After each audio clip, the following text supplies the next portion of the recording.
নমস্কার বন্ধুরা, সইতে আবার আপনাদের স্বাগত। সইয়ের আজকের নিবেদন ভালোবাসি তোমায় গল্পের পর্ব 10। গল্প কেমন লেগেছে তা কমেন্ট সেকশনে লিখে জানান প্লিজ। আমাদের গল্প ভালো লাগলে লাইক, কমেন্ট ও শেয়ার করুন। সাবস্ক্রাইব করতে ভুলবেন না যেন আমাদের চ্যানেলকে।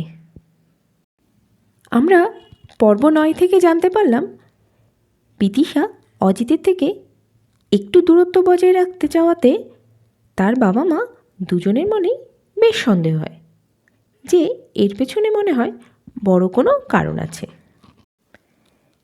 এই কারণটি ভালোভাবে জানতে আমাদের পরবর্তী পর্বের সঙ্গে থাকুন।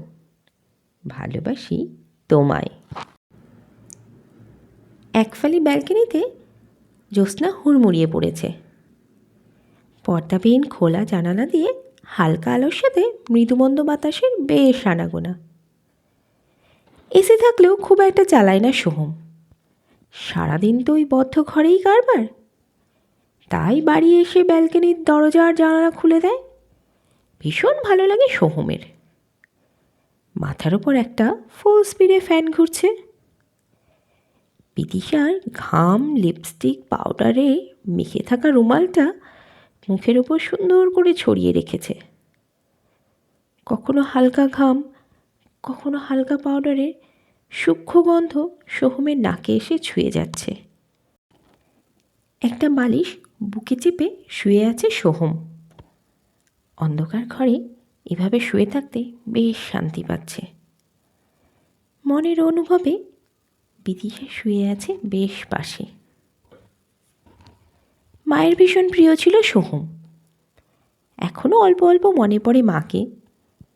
মায়ের পর কোনো মেয়ে এতটা ভালো লাগেনি যে তাকে নিয়ে স্বপ্ন দেখা যায়। বিদিশার প্রথম দর্শন সেখানে বেশ নাড়া দিয়েছে। যেখানটা থেকে মনে হয় জীবনের পাখিপথটা এমন একজন মানুষের সাথেই চোখ বুজে বেশ চলা যায়। বিদিশার একদৃষ্টে তার দিকে তাকিয়ে থেকে সোহমের মনের ভাষা পড়ার চেষ্টা পাগল করে দেয় সোহমকে। গভীর প্রশান্তির মাঝে ফোনটা বেজে উঠল। ভীষণ বিরক্তিকর। সোহমের মনে হলো হঠাৎ করে বিদিশা যেন কোথাও হারিয়ে গেল। মনে মনে ভীষণ বিরক্ত হলো। একটু কি প্রাইভেসি কেউ দেয় না? আয়ুষী ম্যাডাম ফোন করেছে। একটু আশ্চর্য হলো সোহম। ঘড়িতে রাত 10:30। এত রাতে কেন? কি প্রবলেম হলো আবার?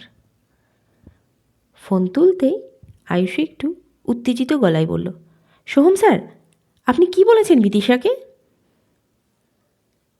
সোহমের বুকটা ধক করে উঠল।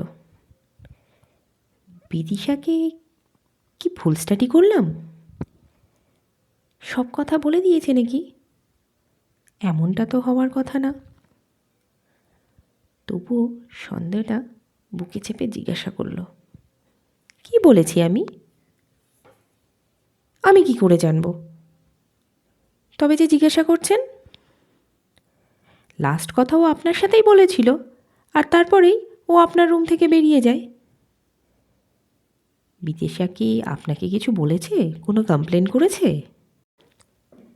না না, তবে ও যখন সাইন করে বেরিয়ে যাচ্ছিল আমি দুবার ডাকলাম, ও শুনলই না।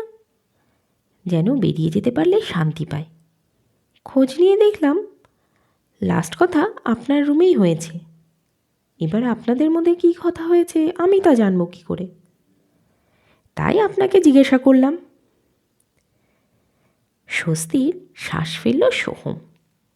একটু মুচকি হেসে বলল, ও, আপনি ভাবলেন যে আমার উল্টোপাল্টা বলাতেও বেরিয়ে গেছে? না, মানে ব্যাপারটা তো সেই রকমই দাঁড়ায়। যতটুকু ওকে দেখেছি ও বেশ হাসি খুশি, কিন্তু হঠাৎ করে আসলে চাকরির 2 দিনের মাথায় অমনভাবে বেরিয়ে গেল। একটা দীর্ঘশ্বাস ফেলে সোহম বলল, বুঝলাম। কি? সবাইকে চুলকোতে চুলকোতে আপনার একটা অভ্যাস হয়ে গেছে। কিসের চুলকোনোর? কি যাতা বলছেন সোহম স্যার! কেন বলবো না বলুন? বিদিশা বেরোলো 7:20-তে, আপনি বেরোলেন 8:10-এ, আর আমি বেরোলাম 8:50-এ। যদি সত্যিই আপনি কিছু দেখে বা জেনে থাকতেন, একজন সেন্টার হেড হিসেবে আপনি স্টেপ নিতেই পারতেন। আপনি কিন্তু তা করেননি ম্যাডাম। আপনি এত রাতে আমাকে ফোন করে এনকোয়ারি করছেন। তার মানে খবর তো কেউ আপনাকে দিয়েছে, তাই আপনি স্টেপ নিচ্ছেন, তাই না? ম্যাডাম, আপনি 3 বছর থেকে আছেন, আমি 8 বছর। কে কত দূর দৌড়তে পারে আমার থেকে বেশি কেউ জানে না। এমন কিছু বলার আগে আপনার অনেকবার ভেবে বলা উচিত ছিল। এক নিঃশ্বাসে কথাগুলো বলে থামল সোহম। ফোনের অপর প্রান্তে আয়ুষী একদম চুপ করে আছে।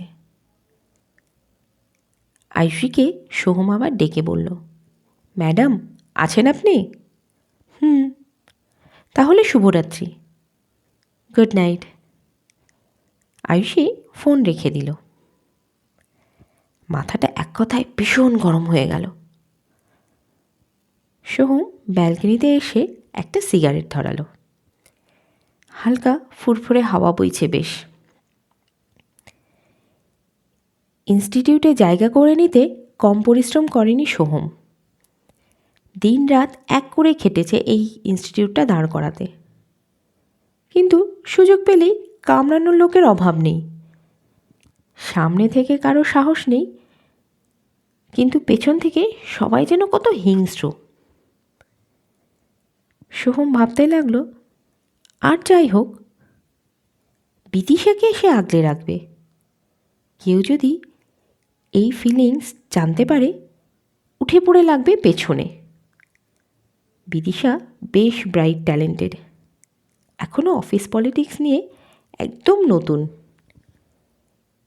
একটু সেফ সাইডে ওকে রাখা উচিত। কিন্তু বিদিশা এখন কেমন আছে? ভাবতেই ঠোঁটের কোণে এক ঝলক হাসি খেলে গেল সোহমের আনমনে। একটু বেশি হয়ে গেছে আজ সত্যি। সব কিছু একসাথে এত প্রেশার নেওয়াটা সত্যিই মুশকিল।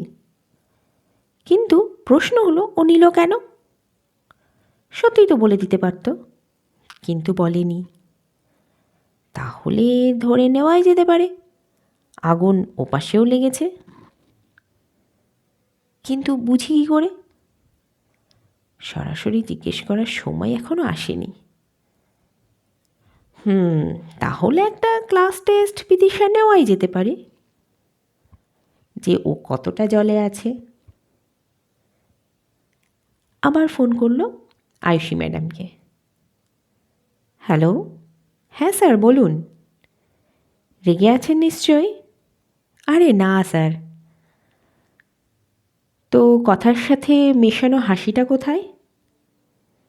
এবার একটু হেসে উঠল সোহম। বলল, শোনেন, যে জন্য আপনাকে ফোন করা, কিছুদিন থেকে আমাদের দার্জিলিংয়ে নতুন ওয়ার্কশপ নিয়ে কথা হচ্ছিল, জানেনই তো।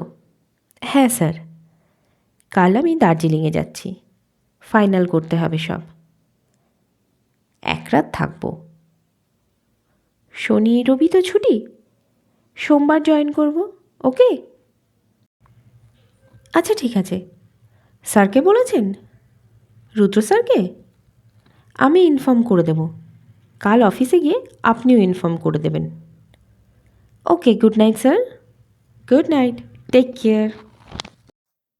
তো প্রিয় বন্ধুরা, আমাদের দুই সইয়ের গল্প কেমন লাগলো সেটি অবশ্য কমেন্ট সেকশনে লিখে জানান প্লিজ। আমরা আমাদের পরবর্তী পর্ব নিয়ে খুব তাড়াতাড়ি আবার চলে আসব। ততদিন ভালো থাকবেন। নমস্কার।